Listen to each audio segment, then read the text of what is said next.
Salut Coraline, Salut Sandra. comment ça va? Très bien, merci et toi? Très très bien. Je suis très contente. Comme tu le sais, j'arrête pas de dire ça au début, mais je commence à filmer. Donc là, on est en live ensemble. C'est très cool. Je prends beaucoup de plaisir. Donc c'est cool de voir les gens en vrai. C'est sûr. Merci de m'accueillir d'ailleurs. Ça Avec fait très plaisir d'être là. Avec plaisir. J'ai hâte qu'on parle de ton projet et de tout ce que tu fais. Ça a l'air vraiment hyper intéressant. Mais avant ça, est-ce que tu peux te présenter, s'il te plaît, Coraline? Ouais. Qui es-tu? Alors du coup, je m'appelle Coraline, j'ai 23 ans. Je suis la cofondatrice de Canaya. Donc je sais pas si tu veux que je présente la marque maintenant. Bien sûr, si tu veux dire une phrase dessus, avec plaisir. Ouais, on fait des patchs à base d'ingrédients naturels pour atténuer les douleurs menstruelles. Trop bien. Tu vas Voilà. sauver les femmes? C'est un petit peu le but. On fait de notre mieux. C'est trop bien. En tout cas, tout à l'heure, on en parlait en off avec Coraline. Et du coup, elle m'expliquait que pendant son adolescence, tu avais de fortes douleurs de règles. Ouais. Et moi, c'est pareil. J'avais de très, très fortes douleurs de règles au point de faire des malaises. Et même parfois, il m'est arrivé de vomir Ouais. parce que la douleur était trop intense. Du coup, on va forcément parler de pourquoi tu as créé tout ça, etc. Parce que c'est hyper intéressant. Mais avant ça, j'aimerais un petit peu comprendre. Donc, tu es encore une fois très jeune. Je ne reçois que des nanas trop jeunes. Je vais me faire engueuler d'ailleurs. Mes auditrices, enfin, oui, les auditrices me disent des fois, on peut recevoir un peu des nanas qui sont pas si jeunes, s'il te plaît. Mais c'est comme ça. Du coup, Coraline, toi, tu as 23 ans. Donc, ça veut dire quoi? Ça veut dire que tu n'as jamais été salariée? Si. Bon, bah, vas-y, raconte ta vie. Alors. Pendant Raconte 1 toute ta an vie. et 3 mois. Ah. En fait, moi, j'ai fait une licence de biologie Ah, trop bien. à Lyon. De base, voilà. Donc, t'es pas en mode business school, quoi. Pas du tout. En fait, vraiment. En fait, c'est vrai que tout le monde croit que j'ai fait une école de commerce, mais non. En fait, j'ai fait un bac scientifique à Lyon. Enfin, je suis née à Lyon, j'ai toujours vécu à Lyon. J'ai fait mon bac scientifique là-bas. Après, j'ai fait une licence de biologie. Je me suis spécialisée en microbiologie. Et en fait, de base, je voulais faire un master. Mais tous les masters m'ont refusé. Oh. Voilà, c'est des choses qui arrivent parce que j'avais, je crois que j'ai eu 11-12 de moyenne à ma licence, ce qui est quand même correct. Enfin, c'est pas incroyable, je te l'accorde, mais c'était quand même correct, sauf que les places en master sont très réduites. Donc, en fait, j'ai pas du tout réussi à avoir un des masters que je voulais. En plus, je voulais continuer dans la biologie un peu dure, enfin, biologie cellulaire. Enfin, soit je voulais continuer là-dedans, soit j'avais quand même envie de faire un mélange scientifique-commerce. Mais bon, dans tous les cas, j'ai pas été prise, donc j'ai décidé En fait, je me suis dit, je vais travailler 1 an, et puis je retenterai un master. Du coup, je cherche du travail l'été après avoir été diplômée de ma licence. Je trouve un travail pour être assistante en recherche clinique. Donc je postule, c'était une entreprise américaine et finalement en fait ils me font une offre du poste au-dessus, donc coordinatrice de projet en recherche clinique, ce qui est un bon poste. Enfin normalement ils recrutaient plutôt à partir du bac plus 5 quoi, et moi j'avais juste un bac plus 3. Du coup en fait je pouvais juste pas refuser et du coup j'ai accepté et j'ai travaillé 1 an et 3 mois là-bas à Lyon. Voilà. Incroyable. Ouais. Et ensuite, j'ai démissionné. Ça va faire 1 an que j'ai démissionné. Ok. C'est pas si lointain que ça. Non, c'est pas si lointain. Ouais, ça va faire 1 an que j'ai démissionné parce que j'avais vraiment envie de lancer un projet entrepreneurial, vraiment quelque chose avec une belle mission qui me plairait sur le long terme. Et me voilà. Et te voilà. Voilà. Et alors, du coup, on va y venir à ce truc du pourquoi. C'est toujours intéressant de comprendre, voilà, quand on porte un projet, une mission, c'est quoi ton pourquoi? C'est quoi le truc qu'il y a derrière? C'est quoi le truc qui a fait que tu t'es dit, OK, je veux faire ça, en fait? En fait, donc, faut savoir que sur Canaya, j'ai 2 associés qui s'appellent Vincent et Hugo. Okay. Et en fait, c'est pas moi qui ai eu l'idée de Canaya. Oh, non! Et non, ouais. Comment ça? C'est un mec en plus? Vincent. Ouais. C'est mon associé Vincent. Oh, mais stop! Et on arrête. On arrête le podcast, on arrête tout. Et parce que, en fait, lui, il a une petite sœur qui souffrait beaucoup de douleurs de règles aussi. Et il avait l'habitude de consommer du CBD sous forme de gouttes pour ses insomnies. Et en fait, il s'est juste demandé pourquoi ne pas utiliser le CBD contre les douleurs menstruelles, en fait. Et en fait, il m'a parlé du projet. Et du coup, forcément, moi, direct, j'étais... Oui, c'est une bête d'idée, tu vois, faudrait tester. Et du coup, il y avait aussi cette envie de vouloir se démarquer et de vouloir faire un produit à base de CBD, mais pas sous forme de gouttes ou de gummies. Et en fait, du coup, il y a eu cette idée du patch qui est arrivée. qui a pu se faire. Et du coup, c'était la petite sœur de Vincent et ses copines qui testaient en premier. Puis après, il y a eu moi. Voilà. Et quand on s'est rendu compte de l'efficacité, voilà. Et d'ailleurs, le côté de l'efficacité, vous vous en êtes rendu compte tout de suite ou il y a eu des améliorations à faire? C'est quoi les étapes, en fait? Ce que j'aime bien comprendre, moi, c'est les étapes surtout de la première année. Je trouve que c'est hyper intéressant parce que c'est là, en général, où il y a le plus de foirage. On découvre, je sais pas, en plus, le background de tes deux associés, s'ils ont ce background un peu business que tu n'as pas. Mais du coup, c'est intéressant de savoir un petit peu quelles ont été les étapes au niveau de la création et de la réalisation du produit. En fait, ça n'a pas été compliqué. Enfin, pour l'instant, on travaille en collaboration avec un laboratoire aux Pays-Bas qui font ça. Là, on est en train de travailler justement pour l'améliorer, faire une fabrication en interne, une formulation en interne en France. Même si les Pays-Bas, c'est clair que en termes d'expertise sur le domaine du CBD, c'est bien, mais j'avais quand même envie d'avoir une fabrication en France sur le long terme. J'ai l'impression que ça rassure les gens aussi. Et donc, en fait, c'est mon associé Vincent et Hugo, qui étaient de base l'ami de Vincent, qui ont fait toutes ces recherches trouver des laboratoires aux Pays-Bas et qui ont trouvé le laboratoire avec lequel on collabore encore actuellement pour la fabrication des patchs. Et en vrai, ça s'est fait assez simplement. Voilà. Et là, on cherche quand même... en fait, ces derniers mois ont consisté à vraiment récolter un maximum de retours sur l'efficacité des patchs, un maximum de data.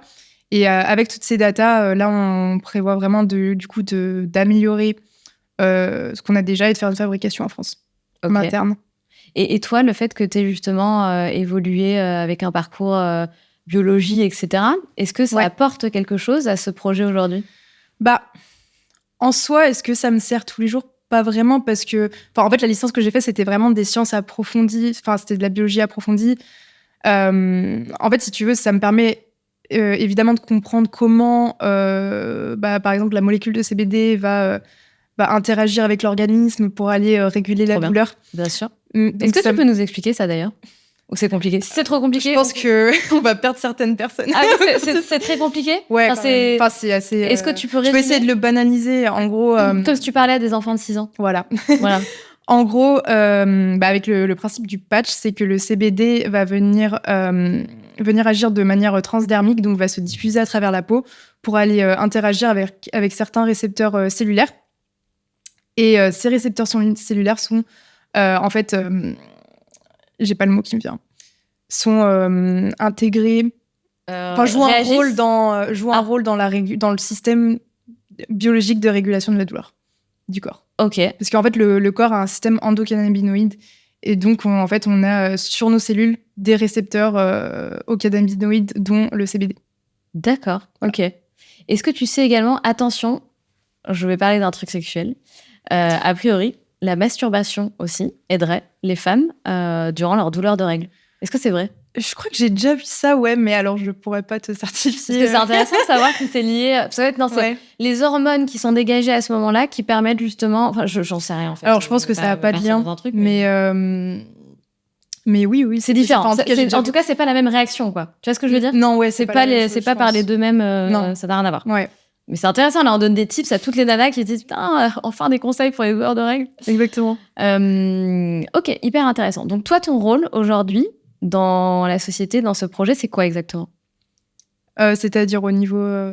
Comme vous êtes 3, c'est quoi un peu votre répartition, tu vois, au niveau de la gouvernance? Ouais, du coup, moi, je suis la présidente. Et du coup, depuis le début, je m'occupe pas mal de tout ce qui est communication. Je communique. En fait, au début, on a décidé de se lancer sur LinkedIn. Enfin, c'était mon associé Vincent qui m'avait donné l'idée de... en vrai, on pourrait documenter tout le process un petit peu sur LinkedIn. Trop bien. Et les réseaux sociaux. Et du coup, qui m'a dit, en fait, ouais, tu pourrais poster et tout. Et au début, moi, j'étais en mode, ouais, j'ai un peu peur et tout. C'est super inconfortable au début. Bien sûr, c'est un truc de ouf, quoi. Mais j'ai sauté le pas et je ne regrette pas du tout. Et c'est comme ça que je t'ai trouvé, d'ailleurs. Exactement. Ouais. Et c'est, du coup, LinkedIn, c'était beaucoup d'opportunités aussi comme ça. Et d'autres pour Kenaya. Et du coup, on ne regrette pas du tout. Du coup, je m'occupe pas mal de tout ce qui est communication. Je fais beaucoup de création de contenu. On est énormément présent sur les réseaux sociaux avec Kanaya. On a développé pas mal le compte TikTok cette année. Instagram, c'est aussi en cours. Voilà. Après, en fait, sinon, j'ai ma tête un petit peu partout. Même si les garçons, ils s'occupent un petit peu plus de choses en background. Par exemple, l'email marketing, tout ce qui est sur la plateforme qui héberge le site, etc. Voilà. Mais après, c'est vrai que j'ai un petit peu ma tête partout. Bien sûr. Mais c'est intéressant, tu vois, de savoir comment ça fonctionne. Ouais, bien sûr. Les associations, qui fait quoi. Et d'ailleurs, on se complète assez bien, ça va. C'est parfait, ça. Ouais. Parce que du coup, Vincent, il a fait une école de commerce. C'est ça, étonnant. Ouais. Ok. Ouais. Donc voilà. Trop bien. Et toi, au niveau de ton état d'esprit, donc très jeune, femme, entrepreneuse, associée à 2 mecs, tu arrives sur les réseaux sociaux, tu commences à prendre la parole. Comment tu te sens vis-à-vis de tout ça? En soi, par rapport aux réseaux sociaux, tout. En soi, c'était dur au début. Enfin, je pense que les femmes, en général, elles ont plus un problème de légitimité que les hommes, j'ai l'impression. Alors moi, est-ce que c'était vraiment mon cas au début? Je pense un petit peu. Après, en fait, le secret, c'est de passer à l'action, c'est de faire les choses pour se prouver à soi-même qu'en fait, en fait, on a notre place, on est capable et on réussit. Bien sûr. Vois. Et non, en vrai, je pense que c'était plus compliqué au début, mais je prends pas trop de mal à m'imposer, en tout cas, maintenant, dans ce domaine. Enfin, en vrai, ça me fait pas trop peur.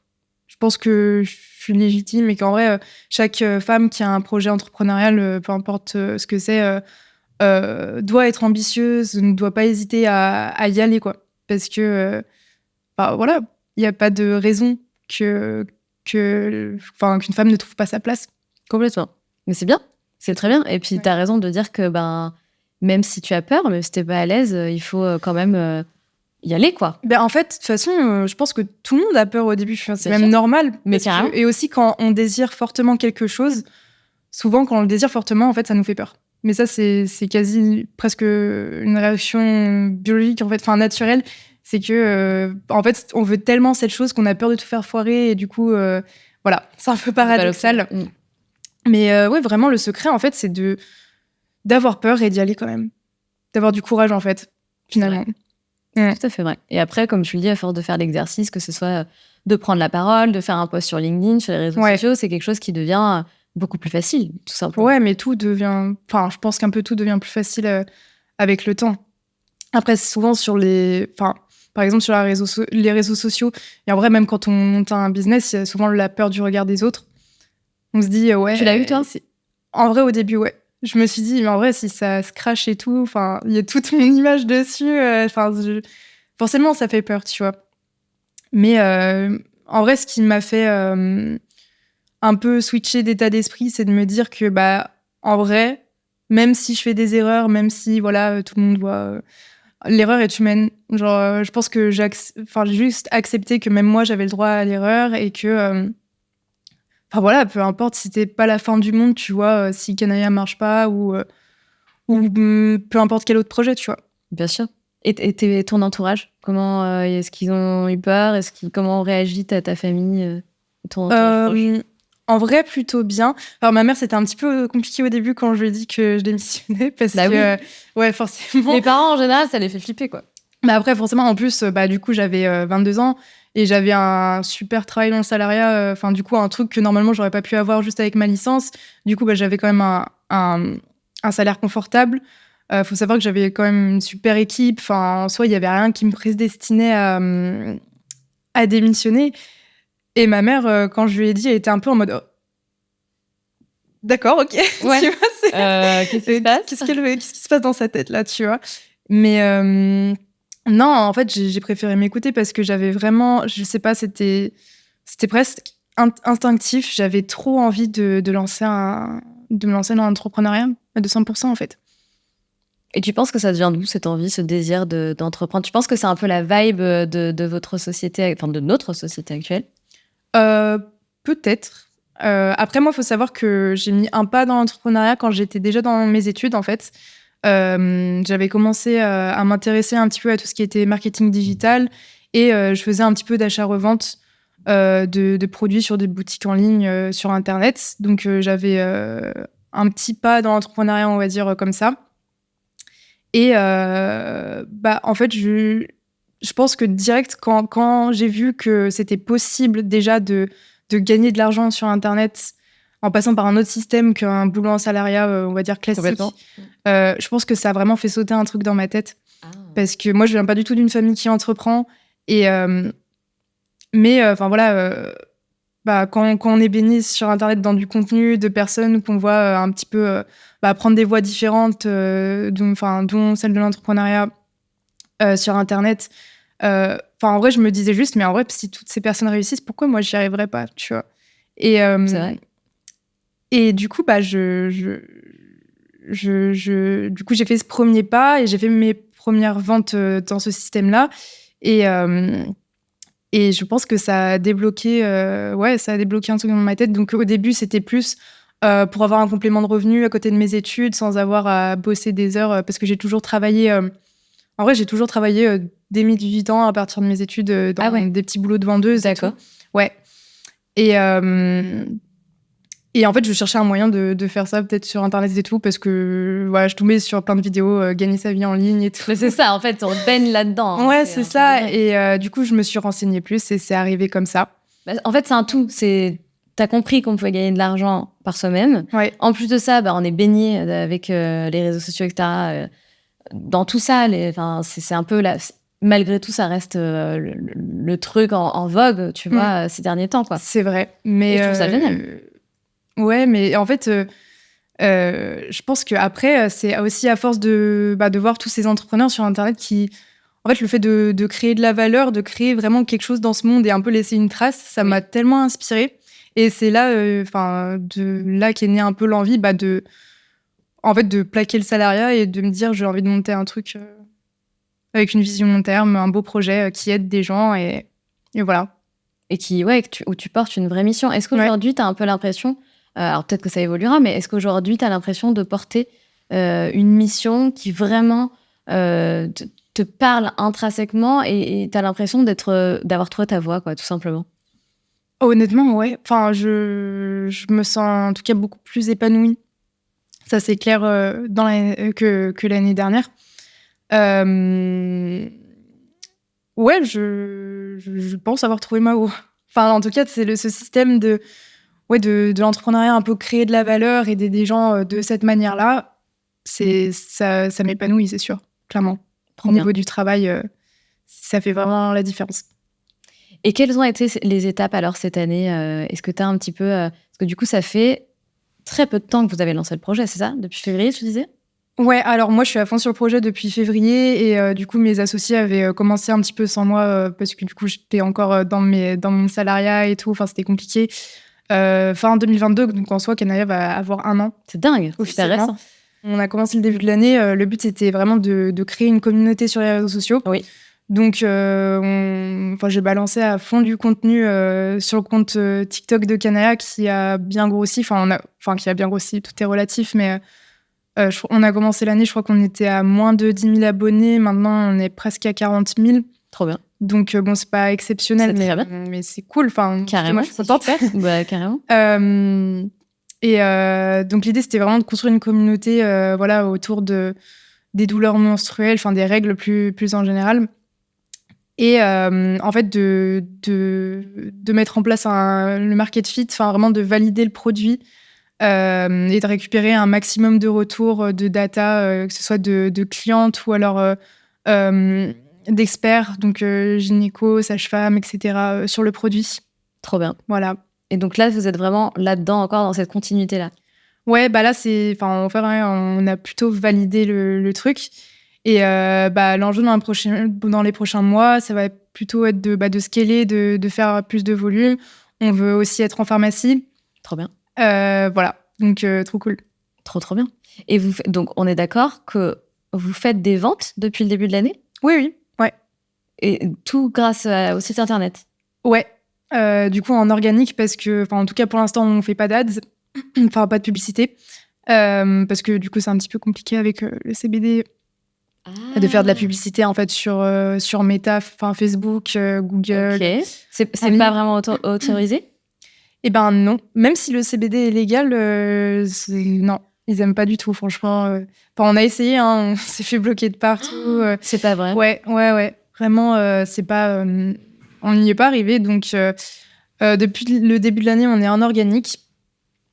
Et en vrai, grâce à ça, ça a déjà pas mal décollé. Donc, et qui sont vos clientes?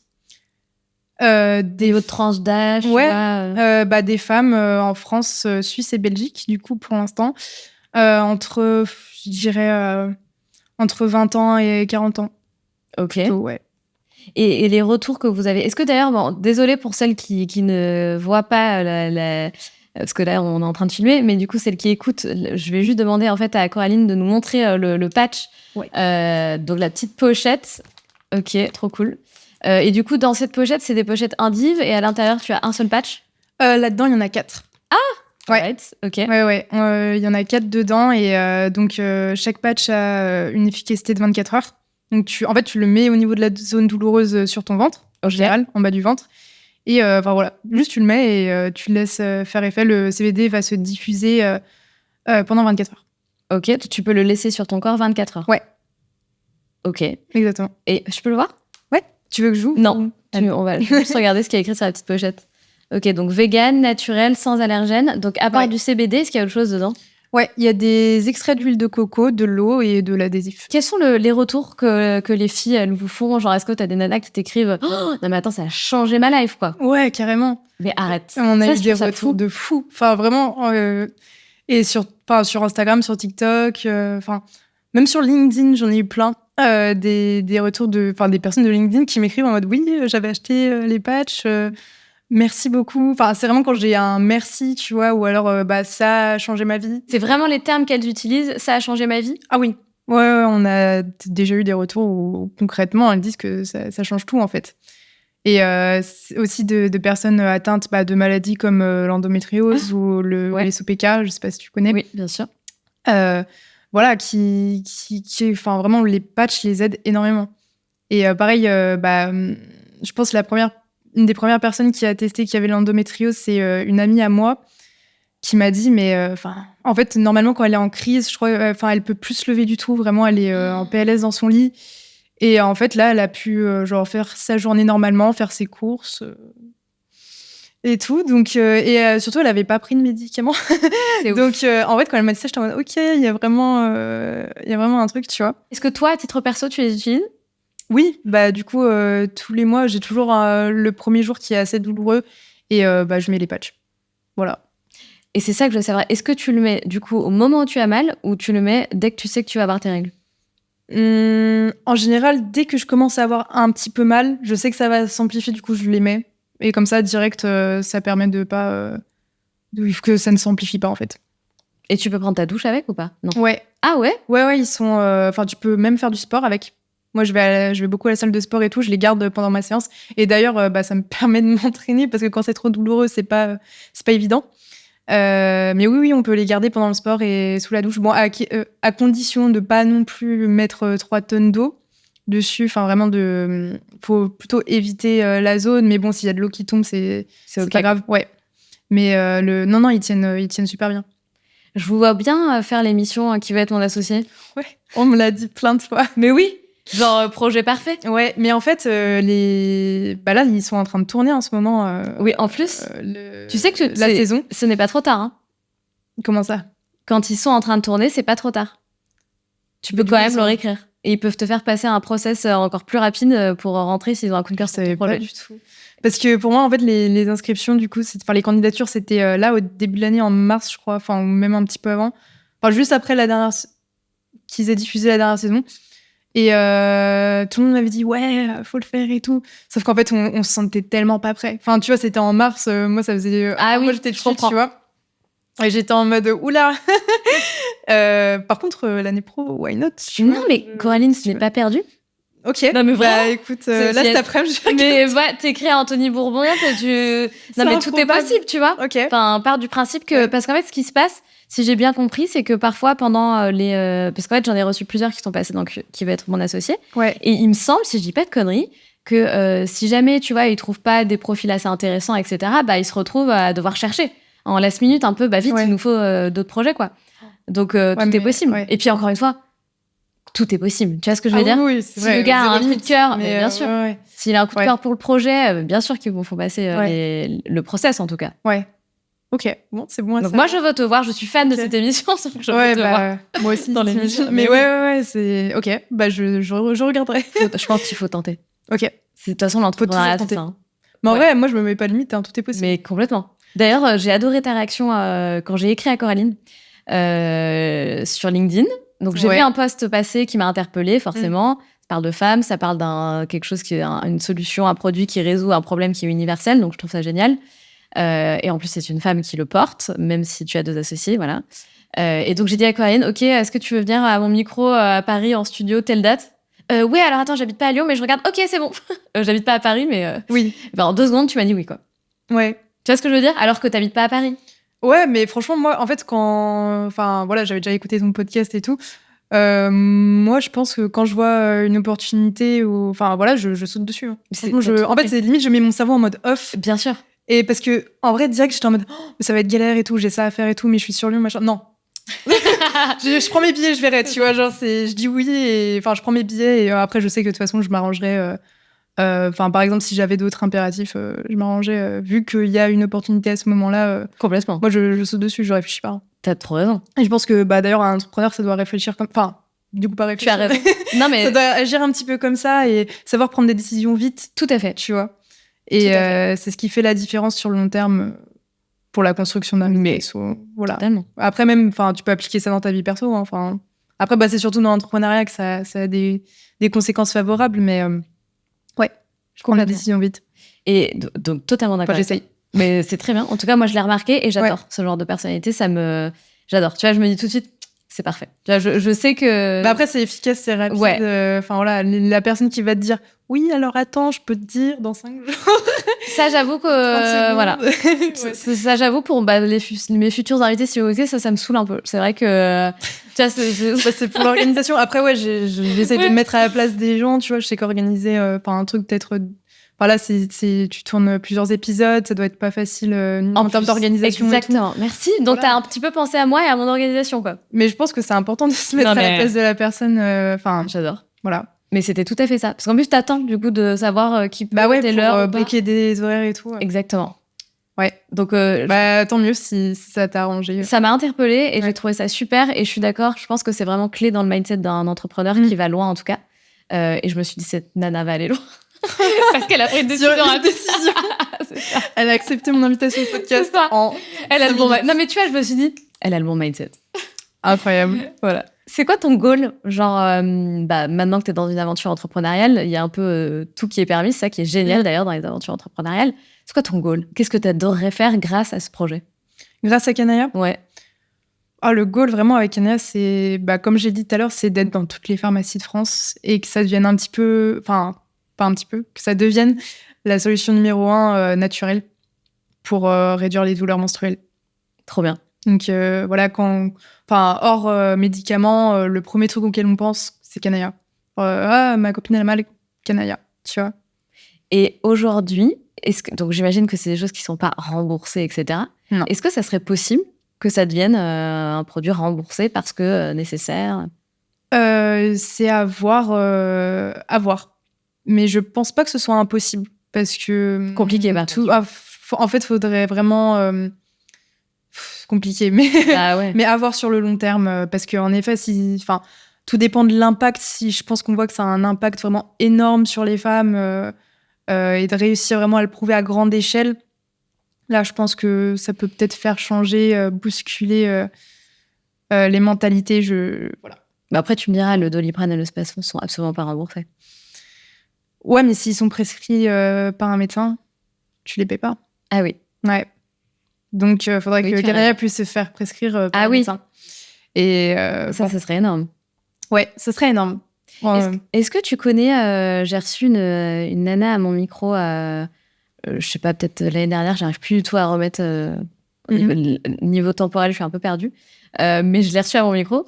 Et je sais pas si tu connais, ça s'appelle Jean.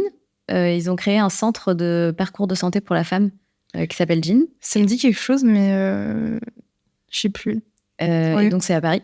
Ok. Et je suis en train de penser à ça. Du coup, je pense que ça pourrait être hyper intéressant pour toi de t'associer à ce type de projet. Tu vois. Carrément. Surtout qu'ils aimeraient, tu vois, l'objectif, c'est vraiment de développer des centres un peu partout en France. Ouais. Et c'est vraiment sur le parcours santé de la femme. Donc, il y a gynéco, il y a des psys. C'est hyper complet, ouais. Tout est complet. C'est génial. Voilà. Parce que, la santé de la femme, c'est vrai que c'est tellement complexe. Mais complètement. Que, il y a besoin de plus d'initiatives comme ça. Complètement. Est-ce que toi, tu penses que vous allez rester sur des patchs pour les règles ou est-ce que vous avez déjà un petit peu anticipé la suite et prévu d'autres choses pour justement couvrir les différentes phases par lesquelles passe la femme? Alors, pour l'instant, on se concentre sur les patchs parce qu'on a vraiment envie d'en faire notre expertise. Après, c'est sûr qu'à terme, je pense qu'on étendra. Mais en tout cas, c'est sûr qu'on va rester dans le domaine du féminin. Parce que il y a des personnes qui me demandent, oui, mais du coup, vous allez rester dans le CBD, faire d'autres trucs, par exemple pour les douleurs musculaires et tout. Non, on n'a pas trop envie. On veut vraiment plus rester dans la santé féminine. Complètement. Et oui, je pense à terme pouvoir étendre à une gamme qui s'étend à plus de problèmes dans le cycle, sûrement. Tu vois, par exemple, tu vois, il y a les syndromes prémenstruels, etc. Je pense qu'il y a plein de choses à régler encore. Complètement. Et donc, c'est un cours de réflexion. Mais pour l'instant, on se concentre sur les patchs. Trop bien. Et tout ce qui est anxiété, etc. Parce que je sais que je parle souvent de ça. J'ai vraiment l'impression de parler très souvent de ça. Mais malheureusement, ça touche beaucoup de femmes. Et je sais que beaucoup de mes auditrices, je le dis souvent aussi, mais sont sujettes à ça, en fait, à l'anxiété, etc. Et c'est vrai que pendant les périodes, tu as de règles ou les périodes où on est plus fatigué, on a tendance à être d'ailleurs plus sujette à de l'anxiété ou autre, ou de la fatigue. Est-ce que, du coup, ça pourrait rentrer un peu dans la mission que vous portez? Ouais, tout à fait. Enfin, en tout cas, le CBD, c'est prouvé qu'il a une efficacité sur tout ce qui est stress, anxiété, et qui améliore. Il améliore l'humeur en général et aide à dormir. Donc, en fait, ça a une efficacité globale à ce niveau-là aussi. Et alors, je pense pas qu'on ait de clientes qui utilisent les patchs, pour l'anxiété, ciblés pour l'anxiété, mais le CBD a un effet là-dessus en général. Bah bien sûr. Donc, ça veut dire quoi? Ça veut dire que si tu mets un patch au niveau du bas-ventre, ça aura un effet, en fait, en plus sur la douleur, ça a un effet global aussi sur le reste? Oui. Ouais. C'est possible, ouais. Après, au niveau du dosage, à voir, parce qu'en fait, c'est plus compliqué que ça, parce que chaque femme n'a pas chaque personne même n'a pas la même sensibilité au CBD. Du coup, selon le dosage, etc., il y en a ça aura plus effet sur les douleurs, les douleurs menstruelles, par exemple. Il y en a d'autres, ça aura plus d'effet sur des douleurs musculaires, ou alors sur l'anxiété, ou alors les aider à dormir. Moi, je sais que ça m'aide vraiment à bien dormir. Quand je les mets en général, j'en mets aussi... je me mets le premier jour, et du coup, la nuit du premier au deuxième jour, et je dors trop bien. Ah, dingue. Ouais, je dors trop bien. Vraiment. Et en plus, c'est sommeil vraiment réparateur, tu vois. C'est vraiment un sommeil réparateur. Et donc, oui. Trop bien. Ça a des effets là-dessus aussi. Trop bien. C'est trop chouette. En tout cas, moi, j'aime beaucoup, tu vois, l'idée. Je trouve que c'est hyper chouette. Encore une fois, c'est naturel. Donc, forcément, c'est quelque chose que j'approuve. Je fais hyper attention à ça. Maintenant, on fait tous attention à ça. Voilà, forcément. Ouais. Donc, je trouve ça hyper chouette. Je trouve que votre aventure, ça va vite, non? T'as pas cette sensation-là? Ça va très vite. Et c'est vrai. Et en fait, en même temps, je suis tellement dans le truc, tu vois, que c'est compliqué des fois de relever la tête du guidon. Mais je pense que... j'essaye de le faire parce que c'est important quand même de regarder tout ce qui a été accompli depuis le début de l'année et même depuis 1 an, tu vois, depuis que j'ai démissionné, c'est allé à une vitesse. J'ai l'impression qu'il s'est passé 3 mois, tu vois. Et ça va très vite. Et je pense qu'il faut quand même que j'apprenne un peu plus à relever la tête du guidon et prendre du recul. Mais en même temps, je me dis que c'est pour ça que Kanaya va aussi vite. C'est aussi parce que on se donne à fond. Bien sûr.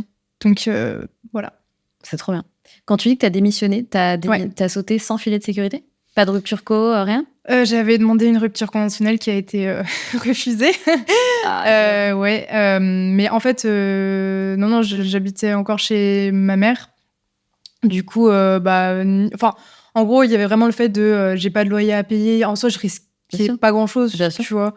Donc, j'étais un peu flippée qu'il n'y ait pas de rupture conventionnelle, mais au final, je me suis dit, c'est la vie qui me teste, vas-y, quand même. Ça, c'est très, très courageux. Hein.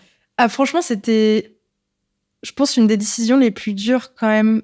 Parce que même avec le recul, maintenant, je me dis, en soi, je prenais pas grand-chose comme risque. Mais sur le moment, vraiment, c'était une décision de ouf, tu vois. Et je me rappelle, j'ai un petit carnet où je marque pas mal de choses. J'avais beaucoup écrit là-dessus parce que ça me tourmentait pas mal. En mode, oui, on verra ce que ça donnera dans 1 an. Ça va, je regrette pas. Mais ouais, sur l'instant, c'était vraiment une décision de fou. Et ça m'a demandé beaucoup de courage, ouais. Même si en soi, voilà, je risquais pas non plus. Enfin, c'est pas comme si j'avais un loyer à payer et que je risquais de me retrouver à la rue si j'avais pas de revenus ou quelque chose comme ça, quoi. Bien sûr. Ouais. Mais quand même, c'est quand même une décision qui fait peur et qui empêche beaucoup de personnes, justement, de sauter le pas. Ouais, bah en fait, ce qui me faisait peur, c'était si l'entrepreneuriat, ça marchait pas, de pas pouvoir retrouver mieux, tu vois, parce que en fait, c'était fou, parce que vraiment, j'avais un super job, tu vois. C'est pas comme si vraiment j'avais un job, pas ouf ou sans plus, tu vois. Là, c'était vraiment... en fait, c'est comme si tout faisait en sorte que je ne démissionne pas, finalement, et j'ai poussé quand même, parce que je savais ce que je voulais, et je sais pas, j'avais une très forte intuition aussi qu'il fallait que j'aille là, tu vois. Intéressant. Ouais, moi, je pense que j'ai une intuition super développée et j'essaye d'en faire un super pouvoir. Bon, après... C'est bien que t'aies déjà... Putain, tu te rends compte que t'as compris un truc que des personnes mettent des années à comprendre, en fait, le fameux pouvoir de l'intuition. Ouais. Bah, le pouvoir de l'intuition, nous, on en parle, tu vois, on coach des nanas dans une formation qu'on a créée. Et ça fait partie d'un sujet que l'on traite, le pouvoir de l'intuition. Ouais. Et tout le monde, aujourd'hui, ne sait pas écouter forcément son intuition, ou en tout cas, ne lui laisse pas la place qu'elle devrait prendre. Donc, c'est intéressant de savoir que toi, tu as vraiment ce sens-là, tu arrives vraiment à écouter ton intuition. Ah ouais, mais ça m'a submergée, quoi. Enfin, c'est vraiment... Tu sais, j'avais le choix, mais j'avais pas le choix, tu vois. C'était... viscéral. C'est vraiment... En fait, je pense que je commençais vraiment à me sentir mal physiquement au quotidien et même dans mon travail, tu vois. Enfin, il y avait quelque chose qui me poussait à changer de voie complètement, tu vois. Et ouais, c'était très intuitif. Mais en fait, je sais pas trop comment l'expliquer. J'ai un peu peur que les gens ils me prennent pour une tarée. Mais n'aie pas peur d'être toi. Non, mais sois toi-même, Coralie. En fait, ouais, mais tu vois, c'est pas tout le monde qui comprend, je pense, qui comprend ça. Ben non. Alors que c'est génial, quoi. Quand t'as compris ça et quand t'arrives à... Ouais, c'était dans tes tripes, en fait. T'as écouté ton ventre, exactement. En fait. C'est exactement ça. C'est dingue. Et de là, donc ça va très vite, vous êtes hyper content, etc. Vous avez quand même connu des petits échecs, des petits... tu vois, des moments où, un peu bad, quoi. Bah, pour l'instant, pas de moment particulier, j'ai envie de te dire. Enfin, c'était plus peut-être un petit peu de stagnation. Par exemple, cet été, tu vois, parce que du coup, c'est vrai qu'on avait une croissance assez... on a eu une croissance assez linéaire cette année. C'est-à-dire que ça explose pas, mais c'est que les résultats sont là et ça s'améliore. Peut-être que cet été, il y avait une période où ça stagnait un peu plus, mais ça n'a pas duré trop longtemps. En soi, on n'a pas eu de challenge énorme pour l'instant. Après, encore une fois, ça fait quelques mois. Bien sûr. Je pense que voilà, on en est qu'au début et au début des problèmes, peut-être. Non. Non, je suis pas du tout... Début du succès. Ouais, exactement. Non, moi, je suis plutôt du genre avoir le verre à moitié plein, tu vois. Super. Et vous arrivez à vous payer un petit peu ? Pour l'instant, on se tire pas de salaire. Normal. Ouais, parce que, c'est pas... On souhaite tout réinvestir pour l'instant. C'est clair. C'est souvent comme ça qu'il faut fonctionner, ouais. Les premières années. Ouais, c'est sûr. Après, ça dépend des entreprises, tu vois, mais bien sûr. C'est notre choix, ouais. Bien sûr. Ok, trop bien. Est-ce que tu as des projets pour la suite ou quelque chose que tu aimerais communiquer là tout de suite ? Un petit teaser de quelque chose, non ? Après, je pense que les gens qui me suivent, ils vont un peu venir, les gens qui me suivent sur les réseaux sociaux et surtout sur LinkedIn, c'est que, du coup, tu sais, j'ai commencé à un petit peu documenter les aventures de Canaya sur LinkedIn au début de l'année en mode building public pour vraiment montrer ce qu'on faisait. Et en fait, du coup, j'ai vu les résultats que ça avait sur Canaya. J'ai vu et même pour moi, tu vois, la tonne d'opportunités que LinkedIn pouvait apporter, etc. Et en fait, j'ai envie d'aider les entrepreneuses à faire pareil, en fait, à pas hésiter à se lancer sur LinkedIn. Enfin, les réseaux sociaux en général, mais surtout LinkedIn en tant qu'entrepreneuse, que ce soit pour développer son image et acquérir des clients, avoir plein d'opportunités, de visibilité, etc. LinkedIn, c'est le lieu parfait pour ça. Et du coup, je prépare un petit quelque chose pour aider les entrepreneurs à se lancer. Voilà. Ok, très intéressant. Donc, bon, j'espère que ça pourra sortir bientôt. Mais voilà, j'ai vu, on me pose tout le temps la question de oui, machin, comment t'as fait? Et puis, comment t'as fait pour avoir ces résultats-là sur LinkedIn? Et voilà, toutes ces opportunités en fait que j'ai eu grâce à ça. Et du coup, voilà, je vais donner un petit coup de pouce aux entrepreneuses pour se lancer là-dessus. Et donc totalement détaché de Canaille, on est d'accord? Oui, pour le coup, là c'est toi. Ouais, là c'est Coraline. C'est ça. Donc stay tuned. Exactement. Ok, super. Stay tuned. J'ai 3 petites questions en fin de podcast. Ouais. 3 petites questions rituelles que je pose à toutes mes invités. Première question, Coraline. Roulement de tambour. Quel était ton rêve de petite fille? Ça va être très drôle. Ah, vas-y, j'adore. Non, en vrai, alors j'hésitais entre princesse et chanteuse. Ah. Donc voilà, c'est un rêve de petite fille, il n'y a pas de jugement. En vrai, plus sérieusement, oui, j'y pensais vraiment, mais quand j'étais vraiment très petite. Sinon, moi, de base, j'ai toujours voulu être médecin. Voilà, c'était un petit peu la voie que je voulais prendre. Et finalement, les études de médecine m'ont fait trop flipper pour le coup. En fait, j'ai une mentalité, rien n'est trop dur, mais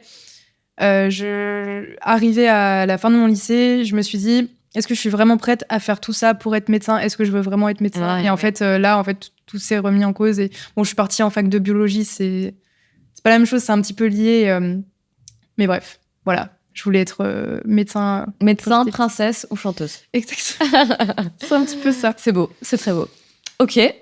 Deuxième question. Est-ce que tu as un mantra, une philosophie de vie, une phrase qui te guide dans la vie, qui t'accompagne au quotidien, que tu vas faire tatouer sur ton dos, sur ta colonne vertébrale? Je plaisante. Moi, je pourrais. Non, je rigole. Trust the process, je pense. Ouais, nice. Tu vois, aussi, on parlait d'intuition et de... voilà, je pense que quand tu te donnes vraiment à fond, faut que ce soit pour ton rêve ou un projet, c'est qu'une question de temps. Et qu'il faut vraiment croire en toi, croire au process de... voilà, sur le chemin, tu vas rencontrer des difficultés, tu vas rencontrer... voilà, des choses qui n'étaient pas forcément prévues, mais ça fait partie du truc qui sont là pour t'amener là où tu as envie d'aller. Complètement. Donc voilà, surtout trust the process, c'est vraiment quelque chose que je me le dis souvent, presque quasiment tous les jours. Ouais. Et de bien sûr y associer des actions en parallèle, quoi. C'est pas oui, évidemment. Trust et attends. Ah non, c'est pas genre je me pose dans mon lit. Voilà, trust the process. Vas-y, je fais une sieste. Ferme les yeux et attends. Non, je me donne à fond. Tu vois, c'est passer à l'action à fond. Je pense qu'il faut tout. Passage à l'action, c'est la base. Et c'est vrai que des fois, les gens oublient, ils sont là en mode oui, je fais des affirmations positives, attends, tu vois. Pour moi, c'est bien ce genre de truc, mais couplé vraiment à l'action, tu vois. Sinon, il n'y a rien qui bouge. Bien sûr. Il ne faut pas s'étonner, tu vois. Hyper important. Complètement. Dernière question, et la meilleure. C'est quoi pour toi être la locomotive de sa vie? Être le leader de sa vie. C'est être... ne pas avoir peur de faire les choix qu'on veut.